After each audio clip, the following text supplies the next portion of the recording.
Hello everyone, it's Shel C from PaperOcotilloStudio, and today I'm sharing with you some junk journal page play that I did with my stencil designs from StencilGirl products. You know, I have 4 stencils that are manufactured by StencilGirl that I designed, and they are all related to the desert, the saguaros, the cactuses, all the type of stuff you'd see around where I live. And so I'm using them today together and kind of separate. And you'll see what I mean. I decided I wanted to make my cactuses be rainbow cactuses um, for a lot of reasons. The way I'm feeling right now, I just felt like doing them in a rainbow would make you feel happy and that it would be colorful and kind of chase away the blues of the winter and all the things going on. So I got out some Dina Wakley heavy body paints in rainbow assortment. I think it's ruby, cheddar, lemon, evergreen, marine, and eggplant, I think. And some little sponge daubers. And I'm using my different stencils, just a part of different stencils, to stencil rainbow cactuses onto this piece of tissue paper.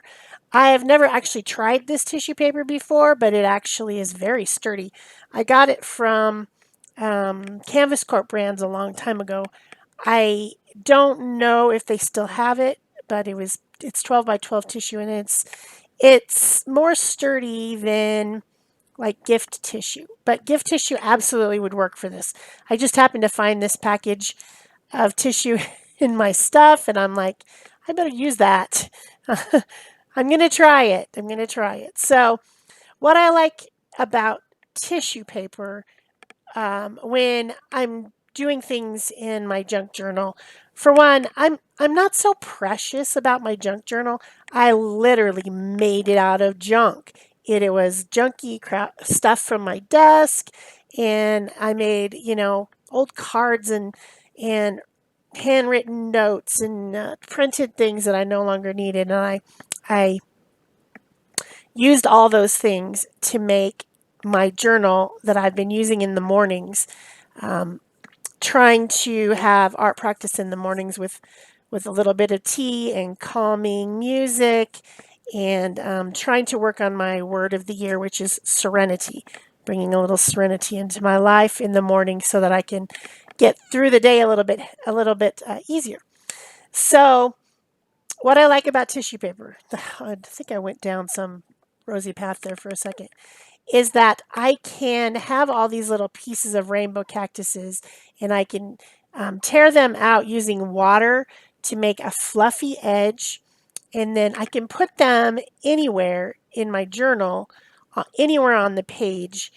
And because the journal is fairly small, it really is beneficial to have them as individuals and be able to layer them on and stack them up in the way that I want, without having to actually stencil them on to the page. You really won't be able to tell that they're not stenciled on the page because the tissue paper just melts in and fuses with the page and you don't see it.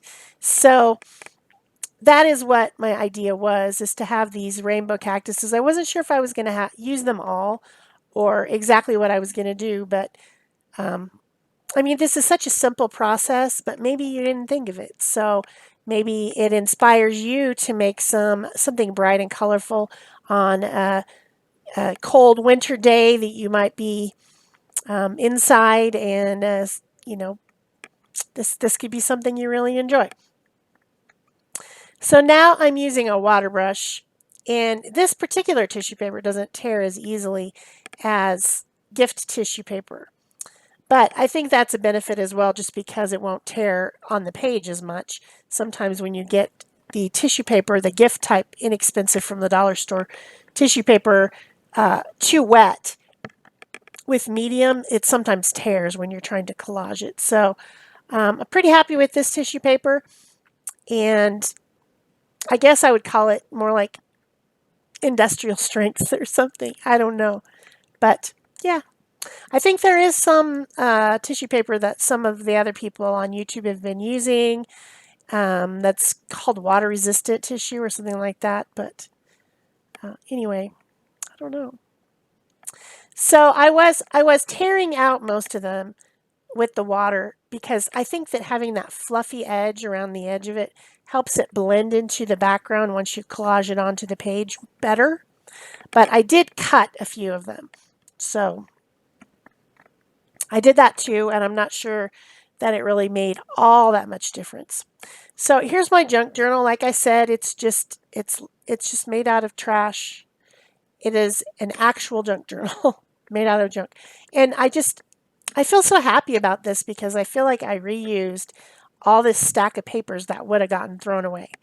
And I am not so worried about exactly making it perfect. This is really a good exercise in making art freely without a lot of pressure, you know? If I mess it up, it's okay. If I mess it up, it's okay. It's not a big deal. So I am adding some gesso onto my page. Of course, the stuff on my desk was lightweight papers. It wasn't, good heavyweight cardstock or Bristol or watercolor paper. It was junk. So sometimes I feel like I need to have that gesso on there as an underlayer just to help the paper stay stronger. And I decided I wanted to make a scene with my little cactuses that I made with my stencil designs. And so I needed a background. I didn't want to sit there and paint with watercolor or try to be, super fussy and careful. I wanted it to be painterly and I wanted it to be quick. So I'm using a paint shaper. This is a 1-inch made by Catalyst. It's an art tool. It's just basically a silicone spatula like you might use in your kitchen. And it has a very sharp blade on one side. I mean, not sharp as in it'll cut you, but sharp as in it comes to a thin point and you can make a sharp mark with it. And so I'm just using some yellow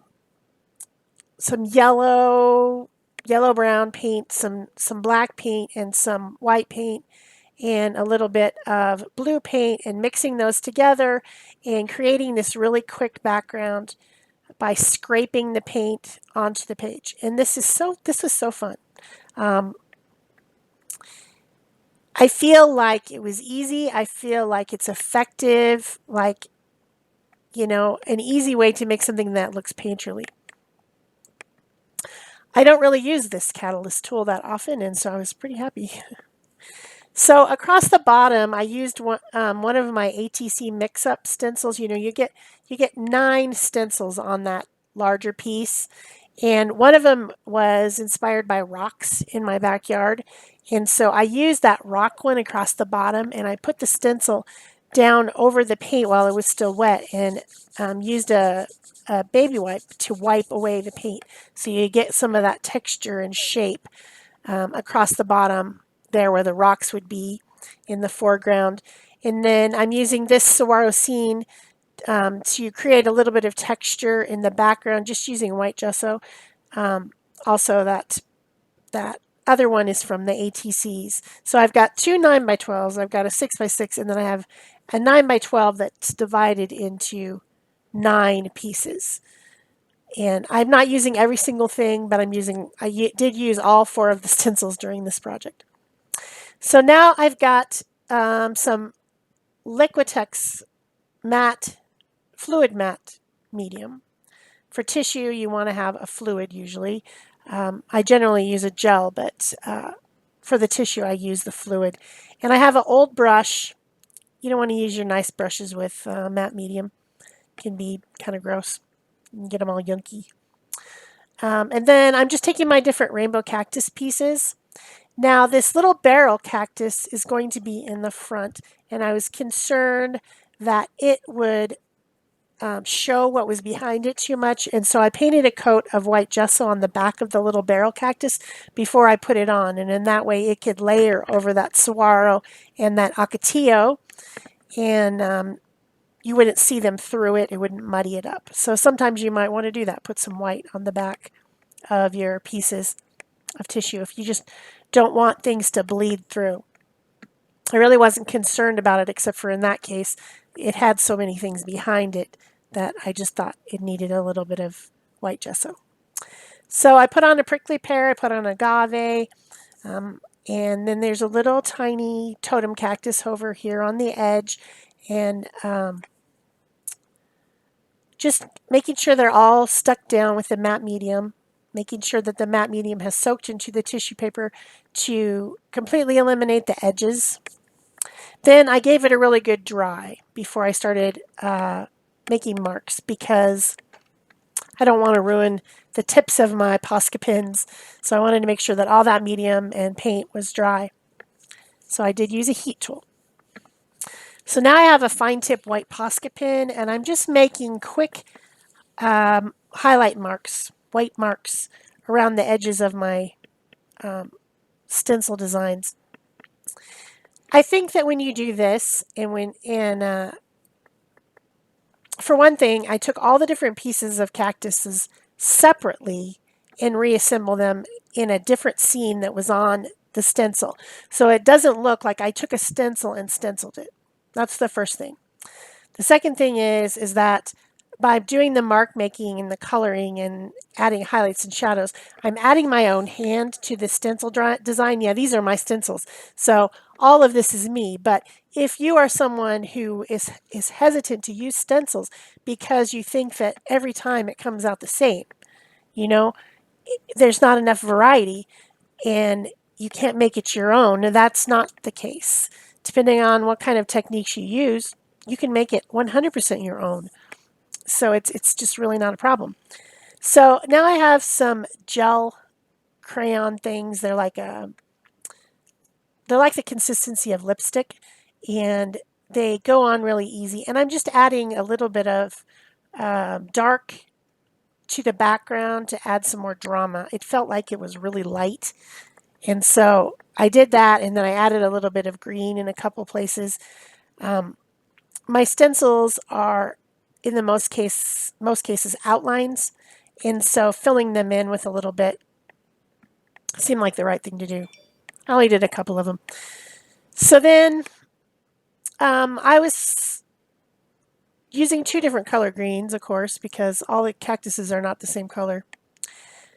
So then my next thing was to look at it and say, okay, what do I need to do? Sometimes you just don't know, right? And I did use a baby wipe to wipe back a little bit of the color and bring some of those highlights back. And I decided it just really needed some dark. And so I'm using a Stabilo All pencil, which is a highly water reactive black pencil that I can activate with water and make it kind of look really fuzzy around the edges. So I'm using that to add in the last bits of shadows. And I do put on a couple stickers that say some words, and yeah, I think the page is almost about done after that. I hope that you've enjoyed this video, and if you have, please remember to give it a thumbs up and to subscribe and comment. You can join my channel if you want to. The join button's down there by the subscribe button for exclusive content.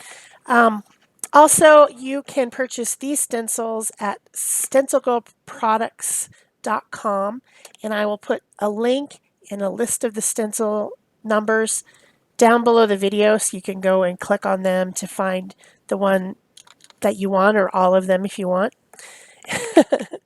So once I was done with my black Stabilo, I found a couple stickers, and I did use some glue stick to make sure that they stuck down. These are Tim Holtz word stickers that come in a pack, and I think they're supposed to be like little snippets of books. And so I put those on, put some shadow around them, put a little bit of dark ink around the outside of the page to make it look a little bit more finished. And I was done with my junk journal page. Thanks so much for watching. Bye-bye.